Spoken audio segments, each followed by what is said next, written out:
Personal finance के session 2 में एक बार फिर आप सब लोगों का स्वागत है। सेशन 1 में मैंने बहुत बेसिक बातें बताई थी। यदि आपको पता हो ऑलरेडी तो वेल एंड गुड, और नहीं तो एटलीस्ट आपको कुछ इंसाइट मिला है, और पता हो भी तो एक रिवीजन हो जाता है। सेशन 2 में अब मैं आपके लिए कुछ बहुत ही इंटरेस्टिंग कॉन्सेप्ट्स लाया हूं। और यदि आप फाइनेंस की दुनिया में आना चाहते हो, फाइनेंस की दुनिया में आने से दो मतलब है। यदि आप कॉमर्स के स्टूडेंट हो, 11-12 कर रहे हैं, या बीकॉम एमकॉम कर रहे हैं, या सीए करना जस्ट स्टार्ट किया है, तो ये सब चीजें आपको देखना आपके फाइनेंस के करियर के लिए अच्छा है। और यदि आप कोई ऐसी एम्प्लॉयमेंट में हैं, आप इंजीनियर हैं, आप डॉक्टर हैं, आप लॉयर हैं, या आप किसी भी ऐसी प्रोफेशन में हैं जहां पे आपने ना फाइनेंस को बहुत ज्यादा छुआ नहीं है, तो इसको देख के आप अपनी फाइनेंशियल प्लानिंग कर सकते हैं। फर्स्ट सेशन में मैंने आपको बताया था कि इन्फ्लेशन की वजह से इन्वेस्टमेंट करना क्यों जरूरी होता है और पैसिव इनकम क्यों जरूरी है। अब यहां मैं आपको बताऊंगा कि इन्वेस्टमेंट की जर्नी कैसे चालू करनी है।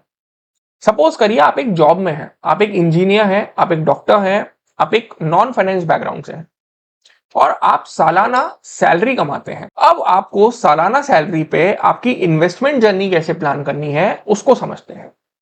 उसको समझने के लिए सबसे पहले आपको एक कॉन्सेप्ट को समझना पड़ेगा, डिस्पोजेबल इनकम। डिस्पोजेबल इनकम मतलब आप जितनी भी इनकम कमाते हैं, आपकी टोटल इनकम लेस आपको जितने भी टैक्सेस पे करने हैं, वो टैक्सेस पे करने के बाद जो भी इनकम बच जाती है उसको कहते हैं डिस्पोजेबल इनकम।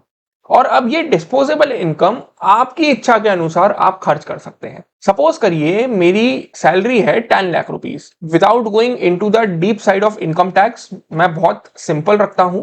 10 लाख रुपीस में से 2 लाख रुपीस मुझे गवर्नमेंट को टैक्स पे करना है। मेरे जेब में आता है 8 लाख रुपीस। इस 8 लाख रुपीस को कहते हैं डिस्पोजेबल इनकम।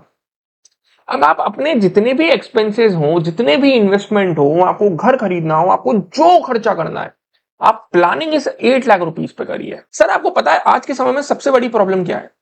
क्यों लोग ईएमआई, लोन्स, डेट इन सब पे बढ़ते जा रहे हैं? सबसे बड़ी बेसिक गलती होती है, मैं आपको बताता हूं, बहुत बहुत मजेदार है। मेरे एक दोस्त की जॉब लगी, वो इंजीनियर है, अच्छे बहुत डिसेंट कॉलेज से इंजीनियरिंग किया, अच्छी जॉब लगी। जब उनके ऑफर लेटर आया तो उसमें 18 लाख रुपीस का उनका स्ट्रक्चर, सैलरी स्ट्रक्चर बना। मुझे बहुत ज्यादा जानकारी नहीं थी कि 18 लाख में कितना वेरिएबल है, क्या फिक्स्ड है, इन हैंड कितना है, पीएफ और अलग डिडक्शंस कितने होंगे, उनके रिलोकेशन का बजट क्या है, मुझे कुछ नहीं पता था। पता होता तो मैं हेल्प कर देता। भाई को जैसे ही 18 लाख रुपए का जॉब ऑफर आया, भाई ने अपने खर्चों की प्लानिंग चालू कर दी कि यार 18 लाख मुझे साल का मिलेगा, divide by 12, 1,50,000 rupees per month मिलेगा। बढ़िया 50,000 के डीएलएफ के फ्लैट में रहूंगा। एक काम करता हूँ, डाउन पेमेंट करके गाड़ी उठा लेता हूँ, एटलीस्ट i10 i20 तो अफोर्ड कर ही लूंगा। ठीक है, उसके बाद बढ़िया ये खर्चे कर लेता हूँ। एक काम करता हूँ, एक ट्रिप मार आता हूँ थाईलैंड की, पटाया की। और उसने अपने पूरे खर्चे प्लान कर लिए, और उसने इसके हिसाब से घर देखना चालू कर दिया, घर ले लिया, गाड़ी की सर्चिंग चालू कर दी, गाड़ी कहाँ लेनी है, कैसी लेनी है, कौन सी लेनी है, वो सब चालू कर दिया। जॉब भी चालू कर दी। पहले महीने के बाद सैलरी आई 80,000 रुपए बैंक में। उसको समझ ही नहीं आया। उसने उसके ऑफिस की अकाउंट्स टीम में जाके लड़ना चालू कर दिया कि आपने तो 18 लाख रुपए कहा था, मेरे को तो 1.5 लाख रुपीज मिलनी चाहिए, आप तो 80,000 रुपए दे रहे हो। तो डिस्पोजेबल इनकम का कॉन्सेप्ट ना इतना इंपॉर्टेंट होता है। अपनी पूरी प्लानिंग ना डिस्पोजेबल इनकम पे करिए, नहीं तो लाइफ में बहुत बड़ी गलती हो जाएगी। मुझे लगता है मैंने इस कॉन्सेप्ट को आपको कुछ ज्यादा ही समझा दिया, बट बहुत जरूरी है कि मैं आपको स्टोरी से लिंक करके समझाऊं। मैंने आपको एक एग्जांपल भी लिखा है। सपोज करिए आपकी सैलरी है 15 लाख, फ्रीलांसिंग से आप 2-1 लाख रुपए कमा लेते हैं, कैपिटल गेन से 5 लाख रुपए, टोटल इनकम 22 लाख रुपए। अच्छी टोटल इनकम बन गई है। इस पे सपोज करिए, इस पे मुझे कोड मत करना कि सर 3 लाख रुपए का इनकम टैक्स कैसे आया। सपोज करिए 3 लाख रुपए का इनकम टैक्स आता है। अब इनकम कितनी बचती है? टोटल 19 लाख रुपए।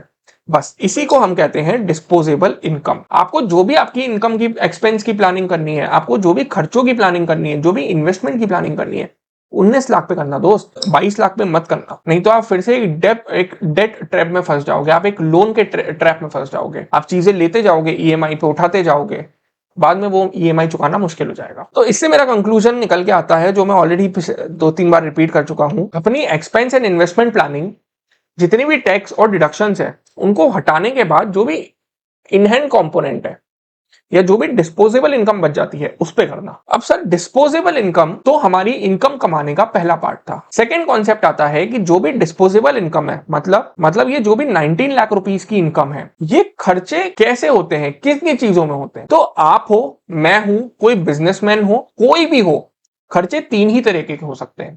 या तो आपके नीड्स मतलब नेसेसिटी, दाल चावल रोटी कपड़ा, घर के सिर के ऊपर छत, बच्चों की स्कूल फीस, आपकी नीड्स। सेकंड आपकी वांट्स, अपनी वाइफ को डिनर पे ले जाना, once in a while movie ले जाना, बर्थडे पे गिफ्ट देना, ये सब। 30,000 की फोन की जगह 1 लाख का आईफोन खरीदना, ये सब, इन सबको कहते हैं हम वांट्स। इसके बाद थर्ड कंपोनेंट होता है सेविंग्स, मतलब कि इन्वेस्टमेंट। अब वो आप इन्वेस्टमेंट एफडी में भी कर सकते हो, म्यूचुअल फंड में भी, शेयर्स भी खरीद सकते हो, गोल्ड सिल्वर कमोडिटीज भी, और रियल एस्टेट। हम इस पे आएंगे बाद में। बट कुल मिला के आपके डिस्पोजेबल इनकम को आप तीन जगह खर्च कर सकते हो, आपके नीड्स में, आपके वांट्स में, और आपके इन्वेस्टमेंट्स में। इसको कहते हैं कि आपका डिस्पोजेबल इनकम का यूटिलाइजेशन कहां होगा। ठीक है, ये तो हमें पता था, ये आपने क्यों पढ़ाया, इसमें क्या नया है, आगे आएगा। आगे ना मैं आपको एक थ्योरी बताऊंगा इसके बारे में, आपने हो सकता है सुनी हुई हो, पर उसका प्रैक्टिकल इंप्लीमेंटेशन नहीं हो पाता है। तो आप वेट करिए, मैं आपको बताऊंगा कि मैंने ये क्यों बताया है।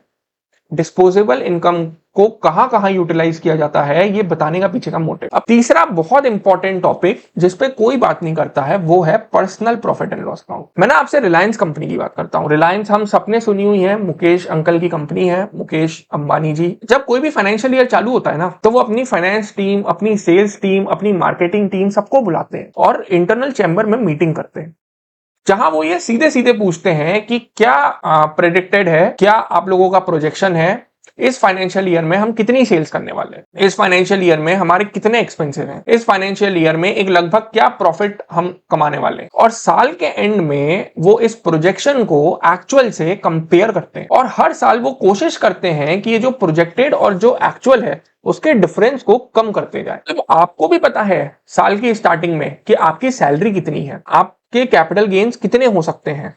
ठीक है, कैपिटल गेन इतना इजी नहीं होता है, बट फिर भी आपकी टोटल इनकम कितनी बन सकती है, आपके एक्सपेंसेस आपको पता है, आपका होम रेंट कितना है, बच्चों की स्कूल फीस कितनी है, पास्ट एक्सपेंसेस से आप देख सकते हो कि घर का राशन कितने का आ जाता है, मूवीज और लग्जरीज पे कितना स्पेंड है आपका, आप ये सब निकाल सकते हो। और साल के स्टार्ट में आप एक कैलकुलेट कर सकते हो कि भाई मेरी साल भर की डिस्पोजेबल इनकम इतनी रहने वाली है, उसमें से इतने एक्सपेंसेस होंगे, बी इट नीड्स और वांट्स, और इतना पैसा बचेगा जो कि मेरी सेविंग्स है, जिसको कि मैं इन्वेस्ट करूंगा। साल के स्टार्ट में क्यों बनाना है इस चीज को, ताकि आप हर महीने इन्वेस्ट कर सको।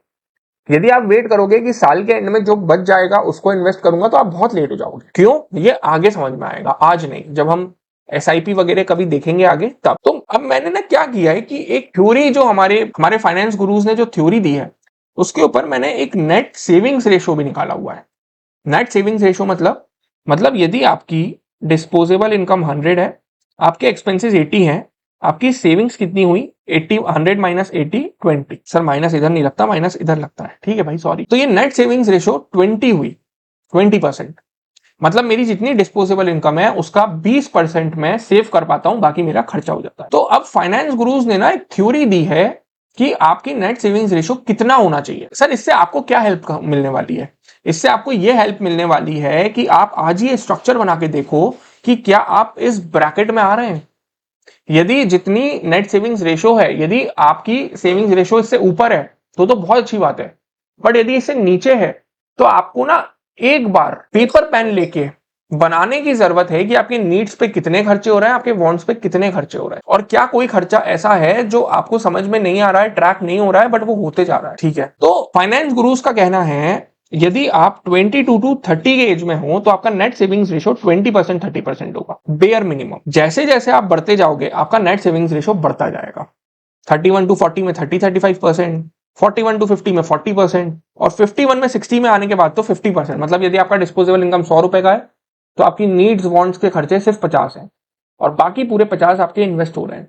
ऐसा क्यों, जैसे जैसे एज बढ़ रही है वैसे वैसे सेविंग्स रेशो क्यों बढ़ रहा है। बहुत आसान आंसर है, जब हम 22 साल के होते हैं हमारी सैलरी कम होती है, इंडस्ट्री में इतने एक्सपीरियंस नहीं होते हैं, हमारी सैलरी कम होती है, हमारे खर्चे ज्यादा होते हैं, हमें घर लेना है, हमें गाड़ी लेनी है, बहुत सारी चीजें होती है। जैसे जैसे हम बढ़ते जाते हैं हमारा घर होता जाता है, गाड़ी होती जाती है, आप ये समझिए कि कुछ एक्सपेंसेस तो आपके खत्म हो जाते हैं, फर्स्ट। सेकेंड, जैसे जैसे एज बढ़ती है आपके पुराने इन्वेस्टमेंट्स आपको रिटर्न देने लगते हैं। भाई जब मैं 40 का हो जाऊंगा तब मेरे 25 से 40 के बीच में जो भी इन्वेस्टमेंट किए हैं उनके रिटर्न्स आने भी तो चालू हो जाएंगे। तो एज बढ़ रही है तो मेरी सैलरी भी बढ़ते जा रही है, मेरे इन्वेस्टमेंट रिटर्न्स भी देते जा रहे हैं, और मेरे जो खर्चे एकदम करियर स्टार्ट में रहते हैं वो भी सेटल हो गए हैं। तो इसलिए ऐसा बोला गया है कि यदि आप बिल्कुल बेसिक बिल्कुल 25 में है, 30s में है, तो आपकी सेविंग 20% भी हो तो चलेगी, बट धीरे धीरे इसको बढ़ाते जाना। ठीक है, इसी के साथ बहुत इंपॉर्टेंट मैं सम अप करता हूं।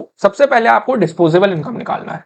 आप टोटल क्या इनकम कमा रहे हैं, उसमें से बाहर के लोग मतलब टैक्स वगैरह देने के बाद कितनी इनकम आपके हाथ में बचती है, और आप इन्हीं पे अपनी एक्सपेंसेस और इन्वेस्टमेंट करेंगे। उसके बाद मैंने आपको बताया इस डिस्पोजेबल इनकम के 3 ही यूटिलाइजेशन होते हैं। एक आपके नेसेसिटी एक्सपेंसेस, नीड्स, एक आपके वांट्स मतलब जो आप मजे के लिए करते हो, और तीसरा जो आपकी सेविंग्स रहने वाली है जिसको आप इन्वेस्ट करने वाले हो। फिर मैंने आपको बताया कि आपको एक personal profit and loss account बनाना चाहिए जिसमें आपको अपनी डिस्पोजेबल इनकम रखनी चाहिए, लेस एक्सपेंसेस रखना चाहिए, जो भी बैलेंस बचेगा वो सेविंग्स आना चाहिए, और आपको ये देखना चाहिए कि आपका ये सेविंग्स एटलीस्ट 20% तो हो, कम से कम 20% हो, क्योंकि यही सेविंग्स आपका इन्वेस्टमेंट होने वाला है। ठीक है, इसी के साथ अब मैं इस वीडियो को एंड करता हूं।